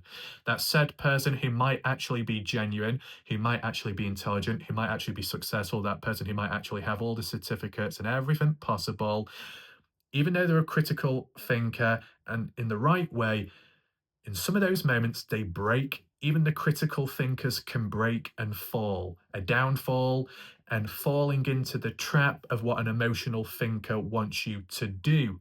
A person who's not of the same position of you, a person who's entitled, and you answer to them. You end up showing a personal document, a personal ID, something personal to you, which you hold close to yourself, and you feel that you have to prove it to someone, to some random person, just to say, here I am, and this is who I am, and this is my background. We've seen it recently, we've seen it in the past, it happens a lot. You shouldn't have to prove or show it to anyone. If you're confident in your own abilities or what you do and you know it works or it's under control, you stick with that. People could say, Warlike Wrath, don't respond back to people on YouTube that complain, whinge, and whine and all of that. Just ignore the comments. That is a different circumstance because those aren't as a means of me trying to prove something to them. It's a means of me trying to defend myself because of it leading to a snowball effect that if I don't say or do anything or respond or give context, it can lead to false claims, it can lead to Chinese whispers, and then it can lead to strangers believing in it, and then it's a really bad downwards trend. You've got to keep on top of it just in case. But if you're on Facebook and it's in a private gated community or on a smaller scale, and you haven't got a social media presence, you haven't got an influencer presence, you haven't got an audience, then you're not got the same stakes. You're in a different situation. You're in a different role. So when you're dealing with a one-on-one encounter or so of people demanding you to show this and to show that as proof, you shouldn't have to. But if you're in a public situation where people are slandering you very recklessly or making false claims or jumping the gun, under those circumstances, you have the right to respond and react to defend yourself, your brand, and the future. Different situations with different people and environments. So there are differences before people try twisting it onto me, right? I know some people would say, well, like Raf, at the end of the day, the peasants, the cretins, don't look at them, don't talk to them because they're not on your level. That's not me saying that. That's what other people have said. Maybe not the term peasants or cretins, but still saying just don't look at them, don't think of them. Well, I said, if I see danger on the channel, I do need to defend it, to protect it. After all the time put in and all the cases covered, if something ends up falling or breaking down or going wrong badly, It has a knock-on effect. You've seen it with other true crime channels, either mishandling stuff or not responding or responding incorrectly, and it's led to the channel being taken down. And because of that, all the videos on all the cases, all the past, all the years of keeping cases alive and all of that gone, taken away. What a waste. You don't want that to happen, do you?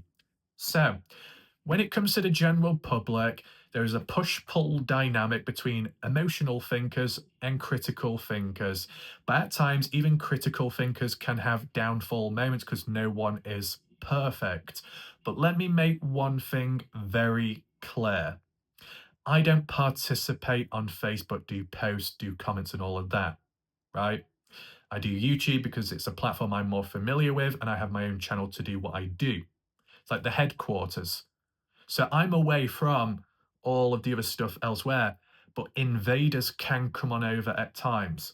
So it's got to be dealt with within reason. But what's more important to acknowledge is that with this case, and it's evident with previous cases, there is not an emotional bias or connection. I come in dead, okay? I look at the case and what's going on and the different perspectives. An emotionally charged, erratic, over emotional individual simply would not have the capacity to look at all angles. More specifically, looking at the angles they may not agree with, or maybe triggering to themselves because they can't bring themselves to the thought of it being that way, that cause of death, or that outcome, or that person responsible. An emotionally driven person, member of the general public, or someone more closer in the case, may not be able to bring themselves around to the possibility that a friend of Noah, a stranger of Noah, a loved one of Noah could be responsible or is hiding the truth. You know, things like that, where you've got to look at the dark areas, the dark possibilities. Or in other ways, you know, that discussion of where people said, does anyone really want it to be murder, or does everyone hope and wish for it to be more so an accident and there's no foul play, there's no murder? I can imagine deep down or subconsciously or unconsciously, majority of people would want and wish for it to just be an accident, or more so um, somehow a very unfortunate circumstance where there's no foul play involved and there's no cover up. Because even if you're not connected to the Noah Presgrove case, it can be unfortunate to hear the news of a close person doing something like that to Noah in a certain way. Maybe because some people have been in that position on a smaller scale in the past in their own lives, they don't want to see someone else go through the same thing in a worse way, maybe. But it is possible at times, under certain circumstances, where whether it be through being emotionally driven, lowering that guard originally, showing that vulnerability to someone in a case or community, being fed lies, deceit, false information, but you look up to someone, the psychological influencer effect, where you believe that they know more, they can be trusted because of how they've, you know, wormed you in and persuaded you with the language, said all the right words and all of that, showed a level of comfort, made you feel comfortable, a slow process of constriction and control. So then you feed the information to the person that's open and they believe and trust in it. And if the false information was used as a fact when it was more a theory that this person's that killed Noah, that person's responsible, this person's covered up, this person's cleaned up, Noah was murdered, then that impressionable person, that vulnerable person, that naive individual and more end up listening, and then Chinese whispers, and then they stick with that, and then it's like protesters, but they don't really know what they're protesting about because at heart, at nature, they don't really know the real truth. They're just joining in for the sake of it, sheep-like mentality, or they were actually brainwashed, indoctrinated from grooming as well, possibly, or emotionally. So with that being in mind, you can have people that are really passionate and have a strong desire, but a false sense of security that they believe it to be a form of murder or foul play, and that they can't come to that possibility of it not being foul play.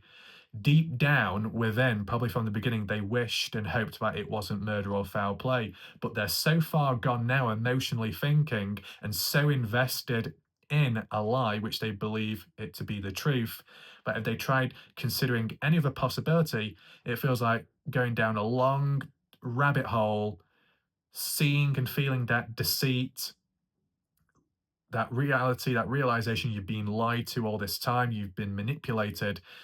And that could be triggering for the person, whether they've been through that before in the past or first time. Their self defense mechanisms can kick in, a form of denial. So when you're dealing with a human that won't admit or accept the possibilities of an accident, they won't accept the possibilities of it not being foul play.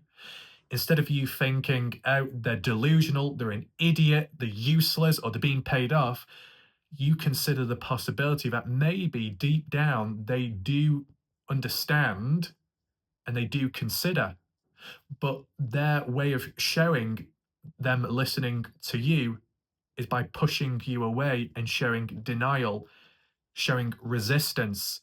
Because at times, resistance is a sign of you're getting close to the truth and someone doesn't like it because they're involved in the cover up and they're trying to push you away so they don't get caught out. Or a person is pushing others away or showing resistance because it's too close to the truth of something that they've lived a lie for far too long and they are not ready, they're not emotionally ready to reach a point of a reality check where they realize they've been deceived, they've been used, they've been screwed over, and they've got to relearn everything all over again in a way, as in the possibilities of it not being murder and not being foul play. They've believed in it for so long, whether they've convinced themselves or other people have convinced themselves, and so on. But now it's like there's no other way of thinking, there's no other way around it. And if there was a way around it, too far gone, too emotionally focus, fixated, tunnel vision, passion, desire, but warped in a wrong way. And, some people that may have had previous encounters in past cases or communities where that realization does come on in, that possible reality check, they might not be scared of it being a non-murder, more an accident. They may actually be relieved and, in a way, happy in a way that it's that and not Noah getting screwed over or hurt by his friends. But now they're dealing with the fear, the panic of where they stand, how they've portrayed themselves all this time, all because of misinformation they were fed at the start. But they may have been naive or they may have just been genuine and felt comfortable to be around someone or some people. They were false fed, false forced, wrong stuff material, believed in it, believed in the best within them and their abilities and followed it and went along with it. And it got stronger with time, the momentum. And then down the line, it's that point where reality check, guess what? It's not as bad as you think. The outcome isn't as bad as you anticipated or as what you were told. But then the fear of, yeah, but look at how I've been all this time, how I've reacted to people, how I've treated people, the things that I've said to people, the way I've pushed people away, the times I've showed resistance. Now I look like an idiot. Now I look stupid. Now I'm guilty of how I've treated other people. That is the self defense mechanism, possible denial, uncovering the raw truth, uncovering the raw person behind them of what they did think or felt at one point and how other things were overridden by the presence of other people with that influence or effect. As I said earlier, about when a person, in other ways, goes into a self defense mechanism of possible withdrawal, avoidance to protect themselves, or they feel it's what's best in the moment, or the mind convinces them it's what's best in the moment. And then the longer that goes on for, when they do finally come out of that hibernation, that freeze period, then they're worried about the what ifs. What will people think of me now after all this time of silence? What will people do? Are people angry at me? Are people frustrated? Are people upset or hurt by my silence, by my lack of action? Do they feel like I've given up on them? Have they given up on me? All that worry and panic, a period of time being consumed by something, by choice or not, and dealing with it subconsciously, and then it all coming out, spilling out, and then not knowing what to do next or how to act.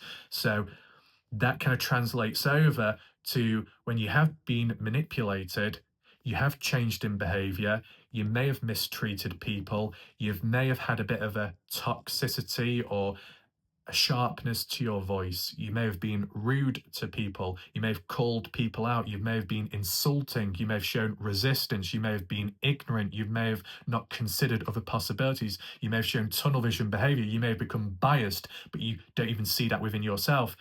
But then down the line, when you reflect and that reality check, you think of all of that and everything that you've done or feel like you have done to everyone. And that's where that fear kicks in, not knowing what to do next, not wanting to reach out, not wanting to re engage with people, not wanting to return back or to try and integrate with whoever because of that deep rooted fear of what are people going to think of me after everything that I've done? Well, this is the biggest and most important part. Within reason, it's the role and responsibility for the other people about if they have the critical thinking to understand, providing context was known to begin with, because that's what's needed to know, that you had a person, a good individual, good at heart, normal within, nothing wrong. They mixed in with the wrong crowd of people or were around the wrong person.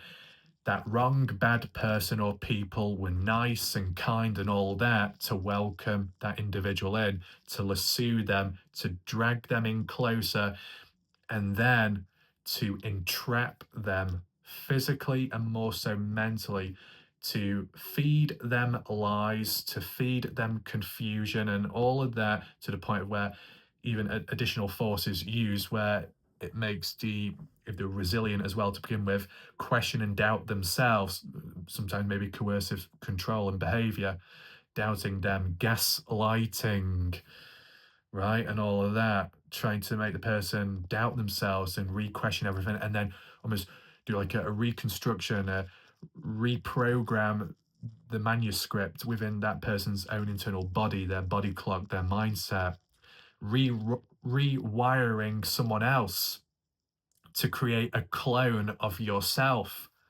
That's what it's kind of like.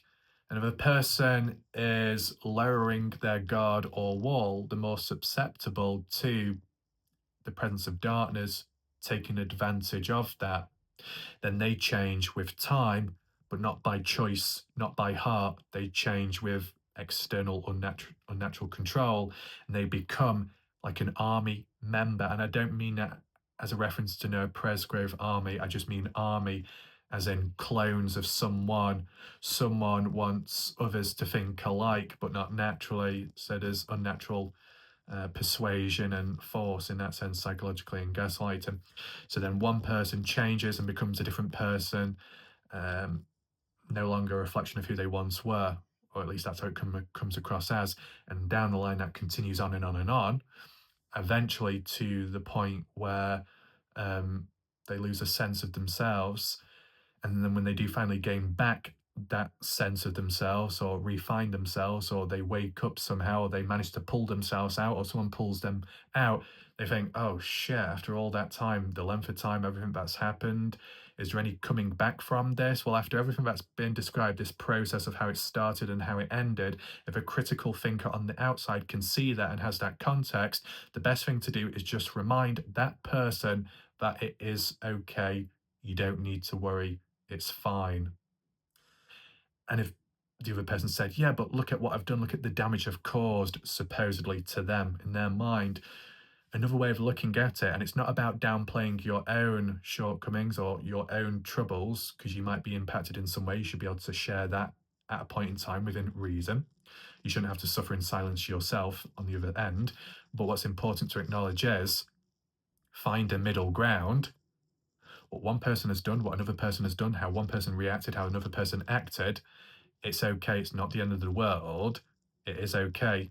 Reassurance, reassuring language. And then you remind them of the bigger picture, which is what's most important at hand? The case. No Presgrove. What's happened back then was through unnatural ways, and it wasn't by nature. It was unnatural. And external darkness took over. collateral damage came out of it. You've come out of that, come out the other end, out of the tunnel. So it's just about that slow process of reintegration, that slow process of reassurance and stability.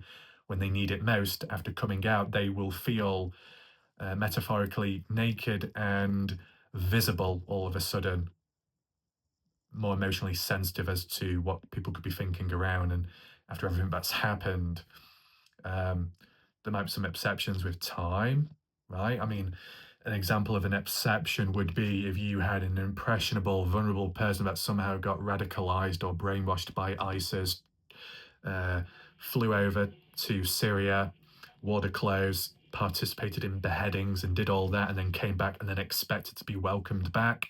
I don't think so under those circumstances. When it involved life and death and threat and all of that, that's a different level. Okay, you can't just excuse everything, but in the example that I gave, as in Facebook, online, social media, true crime, it can be forgiven under the circumstance of how it started in the first place, right? Just that reassurance.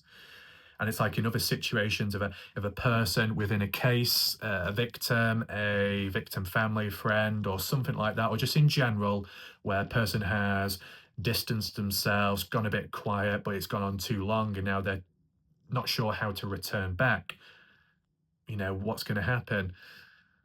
Either they try to remind themselves, or an external person tries to give an external indirect marker to say the light is still on, the door is still open, the bed sheet is still open, you're still welcome back at home. You still have a home here.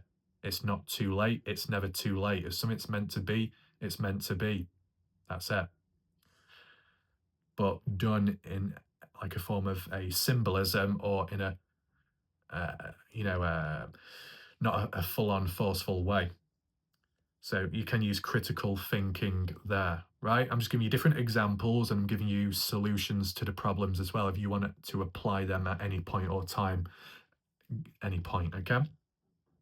So that comes where it comes to the public, the different groups and the sides, the opposing natures, how that can be emotionally driven at times. Some people that may be critical thinkers feeling that they've got to prove themselves to an emotional charged individual because they may feel that their own accreditations or professionalism is undermined, so they feel like they've got to protect it or push it out there. Sometimes it's understandable, and other times it's just not always needed. When it comes to the factors of passion and desire, that will, that need, sometimes can be too strong. Passion and desire for something or someone is good because it shows that you care, it shows that it's of priority and it's of importance. However, too much of it can blind you, can be overpowering or overwhelming for others. So there needs to be balanced. Some people in the Presgrove case have been very passionate and determined, but it leads to tunnel vision behavior. It leads to neglect of other people's needs and wants because one feels that they know best and know more, and it has counterproductive effects on the case in general. Beside that, of course, with the passion and desire debate, that can be a battle between heart and mind, what the heart wants, what the mind thinks. And sometimes both can work hand in hand, but not always for the right reasons, where people are really tunnel vision and not in a good way. When it comes to the guilt factor, kind of mentioned that a bit earlier as for how to return back from something. Some people within a case or community could feel a level of guilt, as in if somehow they feel responsible for what happened to the victim or the victim's family. And with that guilt factor, it leads to irrational thoughts and an overbearing, overwhelming, um, what do you call it, priceless debt that they feel they need to pay back, and it's all emotionally driven, and some hyperventilate, and you might think, whoa, need to slow down, calm down there. They may have a feeling of guilt, and it might not always be because of the case directly or the victim or the victim's family. It could just be a trigger to something in the past which they felt guilty of or they felt responsible of, something in the past that they experienced and they felt that they were to blame. Then comes a different case, and there's trigger points where it reminds them of the past. The Presgrove case, they may have had a son or a daughter in the past who they lost, they felt responsible. There was a level of guilt. So this time round, a different case, a different person, a different victim. This guilty person has no connection emotionally to the stranger, the victim of the case, but they feel like they've got to do better this time round. They want to avenge the death of someone from the past. They want to do better this time round, but it's not their place or position to do so. But through passion, desire, through guilt, they think they have to. It's a mission, it's a need. But then that leads to overpowering what maybe the victim's family wants, the true victim's family, the true parents of this said person. Sometimes it can happen that a person from the past, an individual that feels guilt from the past, applies it to the present of a different case unrelated to them, and they feel like they've got to give or do lots, and it's all driven emotionally, and it can get out of hand, right? The next one, experts and authority, you'd hope that they would have critical thinking because of the role positions that they have to be in and what they deal with. And normally by default, that's how it will be. But sometimes if there's a feeling of incompetence, or more so if there was ever corruption, just in general in cases, because sometimes there is corruption, there can be an emotional tie, whether that be an emotional connection, bloodline, family, relatives within law enforcement and the families within the case, or the friends within the case. Some could be a form of leniency, slap on the wrist, which would be very unprofessional and bad and damaging to the case and the true justice. Other times, an emotional connection to ties with money and being paid off. And people like to throw that towards me for covering it in multiple perspectives, the most balanced, most holistic outlook. And I'm supposedly the one that's being paid off the most. How can one side, a dark side, pay me off for covering it in a full perspective when normally you're paid off for covering it only one way and in the wrong direction? If I'm covering it in all directions, you might as well start questioning the intelligence of the people that are supposedly corrupt and paying me off. Because normally, corrupt people that pay people off is to move in a different direction, to move the truth and shift the focus elsewhere, the blame elsewhere, to turn a blind eye. I'm not, though. I'm still looking at it against darkness, against light. I'm looking at it from all sides. So there can't be corruption there when there's still balance. The people that give, that's a choice. That's because they want to, and it's appreciated, right? There'll be people from the other side that were wanting or considering and giving, but then said, oh, don't know. Oh, it feels a bit awkward. Oh, so people from the other side at one point were willing to pay me off. Really?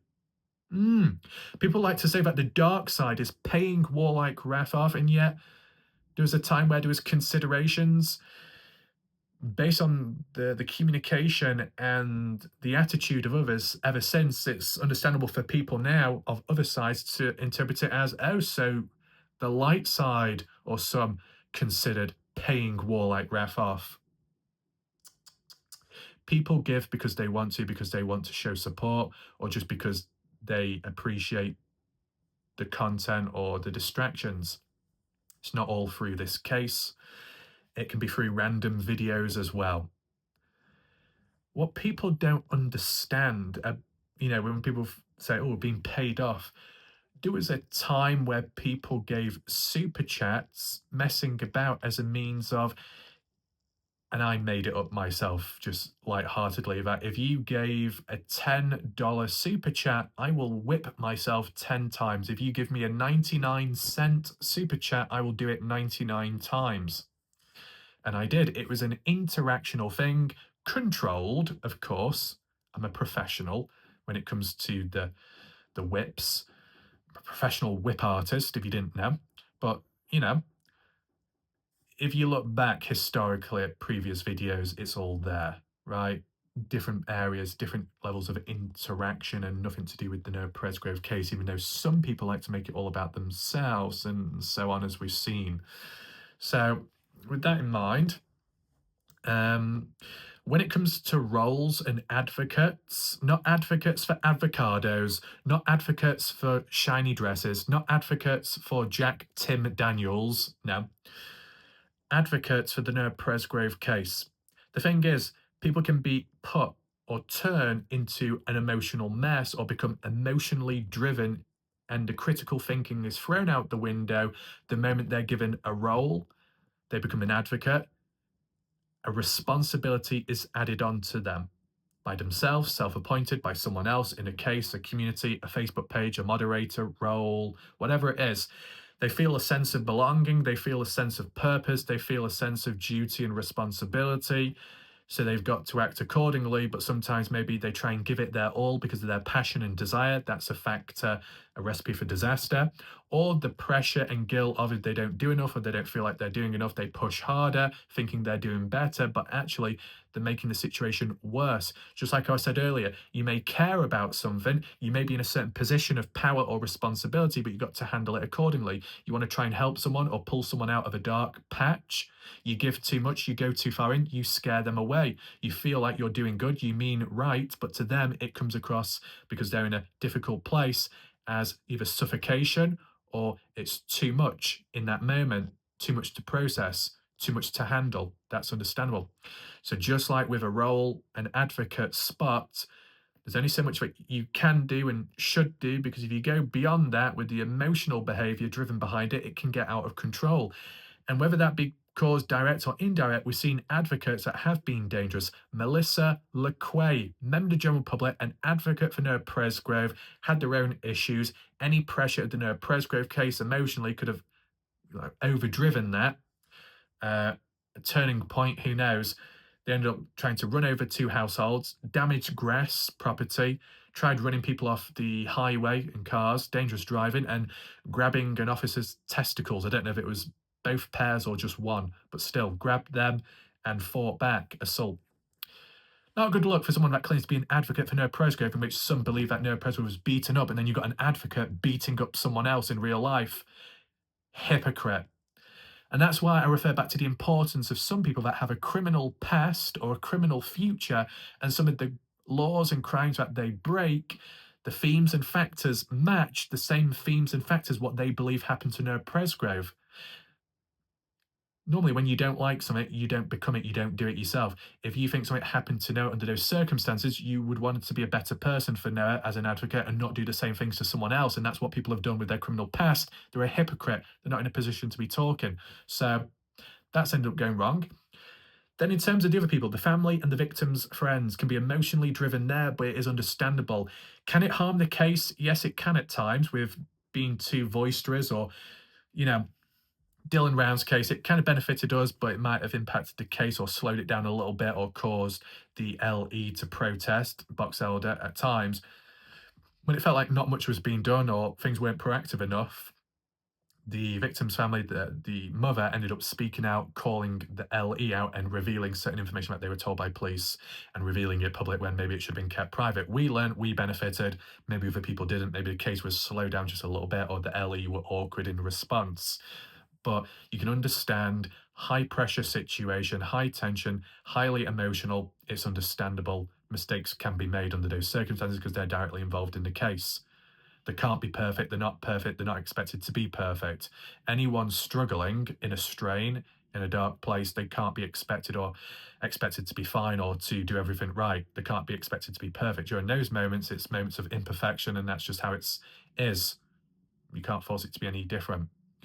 When it comes to the victim's friends, the innocent ones in circumstances, they're going to struggle as well. They're within the case because emotionally, or they may have been around, even the victim's family, depending on the case, could have been around the time of the person's death, proximity wise, a person of interest, questioning answers, interviews, and all of that. And then cooperating with the police after that, the police cooperating with them and reiterating back the information and the evidence along the way in the progress, which is tiring and draining, being told things you don't want to hear, being told the truth you don't want to hear, but being in a position where you've got no choice but to listen to it if you truly want closure. A stark contrast and a more difficult situation compared to someone that may have lived a false sense, a lie, being told it was murder when it wasn't, and then coming to that realization of it wasn't, and then being manipulated all that time. That's a tough pill to swallow. But being in a position where you've got no choice but to listen to the truth if you want the justice, as in the victim's family, who've got a more of an emotional connection and tied to that said victim, even more challenging, and they've got to push through it or try to. So there is leniency along the way. Not everything can be excused, but things can be controlled, or responses and communication can be done better to prevent it repeating. I don't expect things to improve in the Noah Presgrove case. I expect history to repeat itself based on previous patterns, but this video was still important, and I just wanted to add on from what was said on Facebook. when it came to emotional thinking versus critical thinking, the difference behind it, the reactions and the responses. Now, if you found the video somewhat helpful, interesting, or helpful in alternative ways, be sure to hit the thumbs up, the like button, share the video maybe. If you want to subscribe to the channel so you don't miss out on stuff, that'll be appreciated. If you're on mobile or tablet device, feel free to swipe across the comment section where it's got the hype button and just hype it if you're able to. And yeah, we'll see what happens next. I think I'll do a Kenny Leach case video because the poll, that was the other voted option. So I'll catch up with that either tomorrow or the day after. All in all, I appreciate you watching. And of course, those that watched in the background, was a longer video tonight. So maybe it was hard to follow or to stick along with it. But for those that did manage and those on catch up, I appreciate it. Let me know any additional thoughts, reactions down below in the comment section. But for now, my name's Wallet Raf. Thanks for watching. Goodbye and good night.